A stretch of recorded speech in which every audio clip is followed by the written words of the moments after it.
Marriage fraud means pretending to want to get married just to trick someone and get money or other benefits. So, my husband didn't commit marriage fraud against me, but I still think it was a kind of fraud, especially since his mother helped him.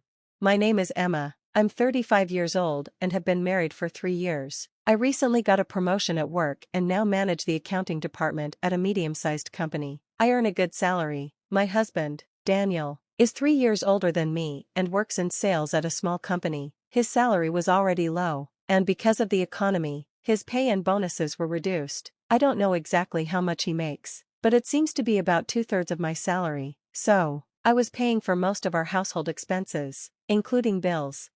Daniel really wanted to have kids. He didn't understand why I wasn't ready. When we got married, many women at my job were either pregnant or on maternity leave. This made work harder for everyone, including me, so I wanted to wait until things calmed down. I explained this clearly to Daniel before we got married.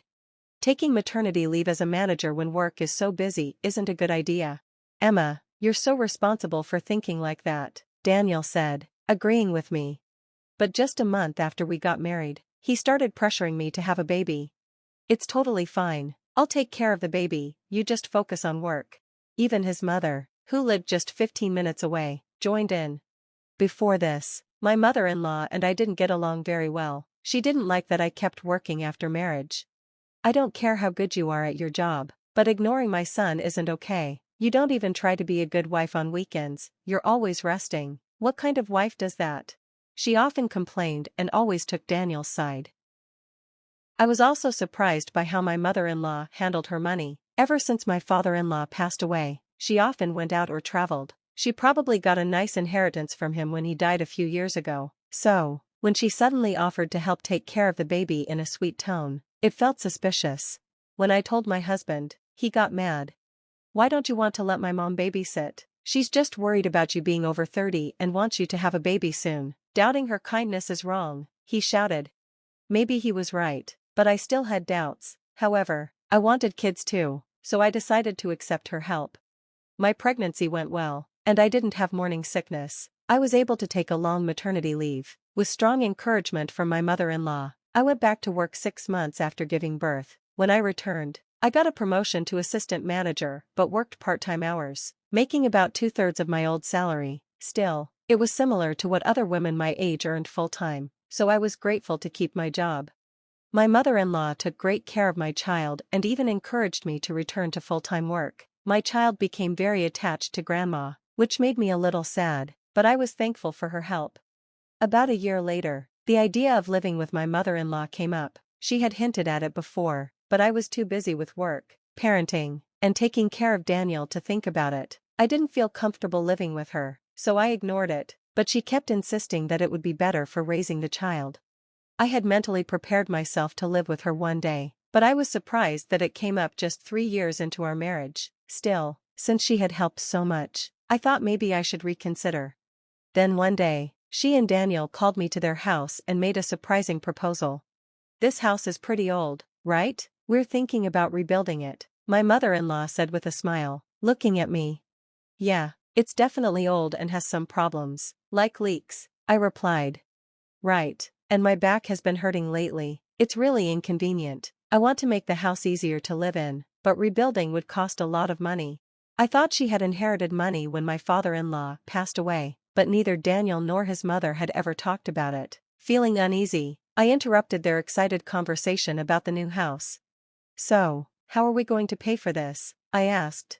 Oh, we were thinking you could take out a mortgage in your name, my mother-in-law said casually. What? I was shocked.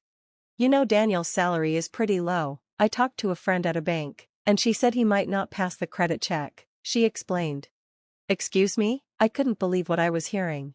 Yeah, my salary is low, sorry about that, Daniel added, sounding guilty. Wait, hold on, you're acting like this isn't a big deal, I said, confused. It's going to be difficult for me, I protested. Why, we're family, right? We're going to live together, after all, my mother-in-law argued. That's true, but, Emma, you work at a stable company, and with your position as assistant accounting manager, they said you'd qualify for a good mortgage. We might as well build a nice house, right? Daniel added.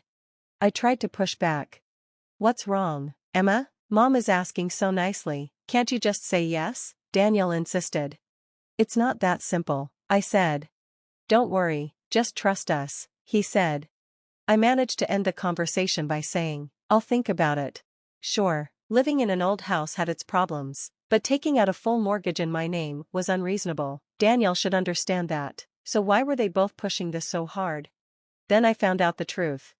That night, I woke up to use the bathroom and overheard Daniel whispering in the dark living room. I heard words like construction costs and bank mortgage. Listening closely, I realized he was talking to his mother. We're almost there. Emma's about to say yes. Her only good point is making money, after all, Daniel said. Me? My only good point is making money? What did that mean? I was shocked, but then he said something even worse. Yeah, having the kid helps. If we get custody, it'll work in our favor even after a divorce. Emma always puts work before parenting. We can say she's not fit to be a mother. The child? What about the child? It's all going according to plan, he continued. What was this custody talk? Were they planning to divorce me? My confusion grew, but then Daniel made things clear.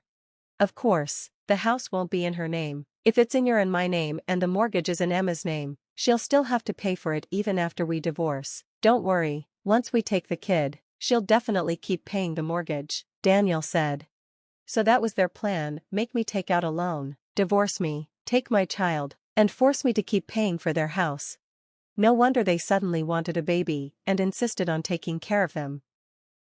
My shock turned into anger. I wasn't going to let Daniel and his mother get away with this. I started planning how to turn things around on them. First, I pretended to go along with their plan. I told them I would pay for the mortgage, and we visited different home builders and contractors to get price estimates. Just as I expected, as they discussed the design and features, they kept choosing more expensive options. In the end, the total cost reached nearly $400,000. I pushed them even further. Now that the house design is set, shouldn't we start looking for furniture? It's hard to find the perfect pieces, I suggested. As I predicted, Daniel and his mother only looked at luxury furniture stores. They bought expensive pieces and had them stored in warehouses, waiting for their dream home to be built. About 4 months later, after they had spent a fortune, Daniel and his mother, who had been out all day, called me to their house. Emma, we've chosen a contractor and agreed on the price, so we signed the contract today. Now, can you officially apply for the mortgage? We also need you to pay 10% as a down payment right away, Daniel said. That's when I revealed my plan. Sorry, I can't pay for the mortgage, I said. What? Daniel exclaimed. Actually, I bought an apartment in my name, I added. An apartment? What are you talking about? We agreed to live here while you covered the costs, he asked, shocked. You and your mom can live here, but I've decided that my child and I will live in our own apartment, I replied calmly. What are you saying all of a sudden? His mother demanded. With the apartment mortgage, I'm already paying nearly $1,000 a month, so I can't afford to pay for this house too, I explained. At this point, Daniel and his mother panicked. What are you talking about? You agreed to pay for the mortgage. Yes, but you've already spent over $220,000 on furniture, I replied. I know everything. Your plan to make me look like a bad wife and mother, divorce me, take custody of my child, and force me to pay for the house. Their faces turned pale. They tried to act innocent, but it was useless. That's not true. I mean, you've been a good mom, at least for a little while, Daniel stammered. I also know about the lies you spread in the neighborhood. You told people I don't take care of the house or my child. You even claimed I was violent toward the baby and you, to make it easier to get custody. His mother turned red and fell silent. Then, I confronted Daniel with the truth. You never showed me your pay stubs because you said you were embarrassed about your low salary. So, I checked your room. I found your tax documents from last year. Your income was higher than mine. What's that about? I asked firmly. Well, actually, I have student loans, he mumbled. Student loans? Or is that money going to nightclubs? I shot back. What? What are you talking about? He stammered. I found a nightclub girl's business card and a bill from a shady company. The note said, "Come back soon, Daniel." Daniel broke down. He had fallen for a hostess at a nightclub and was spending over $1,000 a month there, plus giving her a $500 allowance. That's why he had no money for the house. Next, I turned to his mother.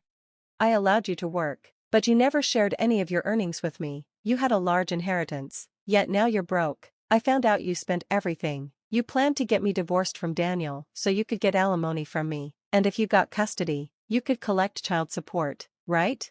How foolish. She wanted child support, but how was she planning to actually raise my child? I immediately handed them divorce papers and left the house with my child. Then, I went straight to my lawyer's office. Since I had already told him everything earlier that day, we moved quickly. With Daniel's lies about his income, close to marriage fraud, my lawyer fought hard. I won a large amount in alimony, plus my share of assets and child support. This made it much easier to pay for my new apartment, and I felt relieved. As for Daniel and his mother, they had to pay a 10% cancellation fee for the house contract, $40,000. And the furniture? Since they ordered custom pieces, they couldn't cancel and were stuck with a bill of over $220,000. Daniel didn't have that kind of money, and his mother had already wasted her inheritance, so they had to take out loans to cover the costs. Now, they're still living in their old, rundown house, struggling in debt. Daniel still tries to message me from time to time, probably asking for money. I just ignore him completely,